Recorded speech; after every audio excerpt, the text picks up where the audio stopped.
اس شخص کو دیکھ رہی تھی جس سے اس نے اپنی زندگی میں سب سے زیادہ چاہا تھا.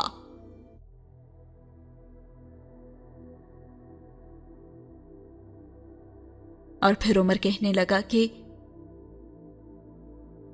مرد اور عورت کے درمیان ہر رشتہ محبت کا رشتہ نہیں ہوتا، چاہو تو بھی نہیں بن سکتا. جیسے تمہارا اور میرا رشتہ ہے.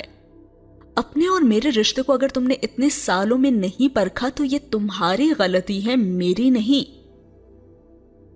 میں کسی حماقت آمیز خوش فہمی کا حصہ نہیں بن سکتا. وہ ہر چیز کے چیتھڑے اڑا رہا تھا، علیزے کے اعتماد کے، اس کی عزت نفس کے، اس کی زندگی کے، خوابوں کے، خواہشات کے. اور علیزہ سکندر کو خود بھی تو 10 سال یہی گمان رہا تھا نا کہ یہ سب چیزیں اس نے اسی شخص سے لی تھی، اور اب وہی شخص ان سب چیزوں کو ختم کر رہا تھا. پھر عمر جہانگیر کہنے لگا کہ اگر تم نے میرے حوالے سے کوئی خوش فہمیاں پال لی ہیں تو میں کیا کر سکتا ہوں؟ میرا اس سب میں کیا حصہ ہے؟ در حقیقت میں سارے معاملے میں کبھی بھی حصے دار نہیں رہا. اور اس نے عمر کو کندھے اچکاتے ہوئے بھی دیکھا. میں تو اتنے سالوں میں سینکڑوں لڑکیوں سے ملتا رہا ہوں اور میں سب کے ساتھ ہی فرینڈلی رہا ہوں. سب کے ساتھ میرا ایک ہی جیسا رویہ رہا ہے، اور میرے لیے تم بھی ان سب سے مستثنا نہیں تھی. اور وہ دم بخود تھی. دوست تم تھی، تم ہو اور رہو گی، مگر اس سے 2 قدم آگے بڑھ کر کسی خاص رشتے کے حوالے سے تمہیں دیکھنا بہت مشکل ہے، بلکہ ناممکن ہے میرے لیے.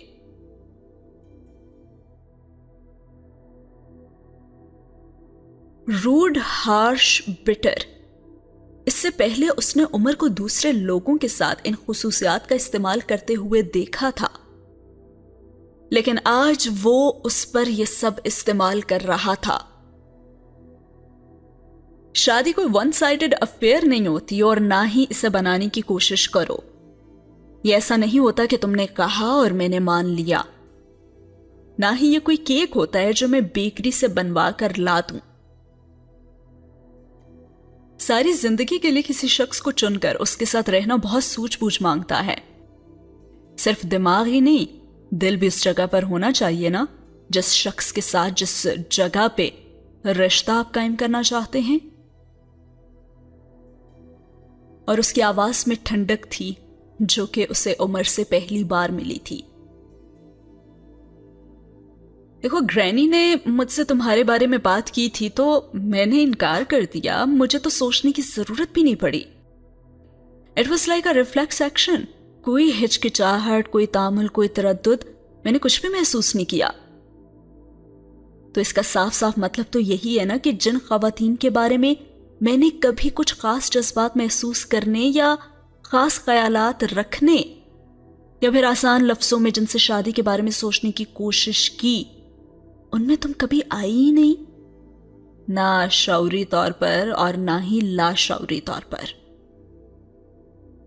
ہر علیزے کو اب اپنے ہونٹ خشک ہوتے ہوئے محسوس ہو رہے تھے. اور اب اگر پھر صرف تمہاری ضد پہ یہ یک طرفہ شادی ہو جائے تو کیا ہوگا؟ A total disaster. اور میں تو بھائی زندگی میں سارے حساب کتاب کر کے رسک لیتا ہوں. آنکھیں بند کر کے سوچے سمجھے بغیر کسی کھائی کو سوئمنگ پول سمجھ کر اس میں چھلانگ لگانے کا عادی نہیں ہوں میں علی سے.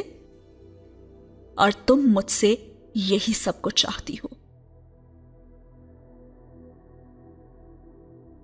اور اب علی سے پانی پینا چاہتی تھی کیونکہ اس کے حلق اور بدن پر کانٹوں کا جنگل اگایا تھا. ہاں، یہ ممکن ہے کہ تم مجھ سے شادی کر کے خوش رہو، مگر سوال تو یہ ہے نا کہ کیا میں بھی خوش رہ سکتا ہوں؟ کیا تم نے میری خوشی کا سوچا ہے؟